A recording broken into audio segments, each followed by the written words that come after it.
புது நம்பர்லேருந்து ஃபோன் வந்துக்கிட்டே கிடக்குது. யார் கூப்பிட்றாங்க வேறு தெரியலையே. 4 டைம் அடிச்சுக்கிறாங்க. ஆனால் 4 டைம் அடிச்சுக்கிறாங்களே, யாருன்னு கூப்பிட்டு கேட்க வேண்டியதானோ? இல்லைப்பா, நமக்கு அந்த பாலிசியெல்லாம் கிடையாது. புது நம்பர்லேருந்து ஃபோன் வந்தால் ஃபோன் எடுக்கிற வழக்கம்லாம் நமக்கு இல்லை. ஏன்னா வெண்ண அது என்னடா உன்ன மாதிரி சில தற்கூரிங்க இருக்கிறானுங்க. புது நம்பர்லேருந்து ஃபோன் வந்தால் சார்கள்லாம் எடுக்க மாட்டாங்களாமா. மேடமும் தான், சார் மட்டும் இல்லை. வேலை ஃபோன் எடுக்க மாட்டீங்களாமா. அது என்ன புது நம்பர்லேருந்து ஃபோன் வந்தால் எடுக்க மாட்டேன் அப்படிங்கிற ஒரு பாலிசி எனக்கு புரியலையே. அது ஒன்றும் இல்லைங்க. நம்மளுக்கு இருக்கிற வேலை ப்ரெஷரில் என்ன வேலை ப்ரெஷரா இல்லைங்க. வேலை நிறையா இருக்கிற நேரத்தில் இந்த லோனு வேணுமா, இல்லை இந்த ட்ரஸ்ட்லேருந்து கூப்பிட்றேன், அந்த ட்ரஸ்ட்லேருந்து கூப்பிட்றேன், உதவி செய்யுங்க அப்படிங்க இப்படிங்கன்னு நிறைய ப்ராடு பண்ணுறானுங்க. புது நம்பர்லேருந்து கூப்பிட்டு. அதனாலேயேங்க இந்த புது நம்பர்லேருந்து ஃபோன் வந்தால் எடுக்கிற பழக்கமெல்லாம் நமக்கு கிடையாதுங்க. ஏன்டா அதுக்கு தானே இந்த ட்ரூ காலர், ப்ளூ காலர்னு இந்த மாதிரி ஆப்புகள்லாம் இருக்குது. போட்டு கண்டுபிடிக்க வேண்டியதான் யார் கூப்பிட்றாங்கன்னு. போட்டு பார்க்குறதானுங்க. ஆனால் பார்த்தாலும் கூப்பிட்ற வழக்கமெல்லாம் இல்லைங்க. புது நம்பருங்க, அது எதுக்குன்னு கூப்பிட்டு.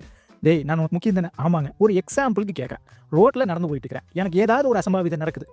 புதுசாக ஒரு ஆள் வந்து எனக்கு ஹெல்ப் பண்ணுறாரு. என் ஃபோன் உடஞ்சி போச்சு. அந்த ஆள்கிட்ட இவன் நமக்கு ஹெல்ப் பண்ணுவான் அப்படின்னு நம்பி உன்ற நம்பரை கொடுக்குறேன். அவர் ஃபோன்லேருந்து உனக்கு கூப்பிட்றாரு. புது நம்பர். ஃபோன் எடுப்பியா? ஒரு 4 டைம் 5 டைம் கூப்பிட்டா எடுக்கிறது தானுங்க. அந்த 4 டைம் 5 டைம் நான் பரலோகம் போயிட்டா என்ன பண்ணுவேன்? ஏனுங்க அப்படிலாம் சொல்கிறீங்க? அப்படிலாம் ஒன்றும் ஆகாதுங்க. அப்படி போயிட்டா என்ன பண்ணுவேன்? புது நம்பர்லேருந்து ஃபோன் வந்தால் எடுத்து பேசுங்கடா. அப்படியே அவனுக்கு ஏதாவது லோன் வேணும், ட்ரஸ்ட்டுக்கு ஹெல்ப் பண்ணுங்க அப்படின்னாலும் உண்மையாக இருந்தால் ஏற்றுக்கங்க, பண்ணுங்க.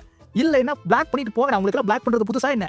பண்ணிட்டு போய் தொலைங்களாண்டா. புது நம்பர்லேருந்து ஃபோன் வந்தால் முதல்ல எடுங்கடா. எடுத்து யார் என்ன ஏதுன்னு கேளுங்கடா. எந்த எமர்ஜென்சியில் கூப்பிட்றானுங்களோ தற்கூரிகளெல்லாம் வச்சுக்கிட்டு இந்த வீடியோவை அந்த ஒரு புது நம்பர்லேருந்து ஃபோன் வந்தால் எடுக்காத தற்கூரிக்கு அனுப்பி புது நம்பர்லேருந்து ஃபோன் வந்தால் எடுத்து தொலைடா அப்படின்னு கேளுங்க.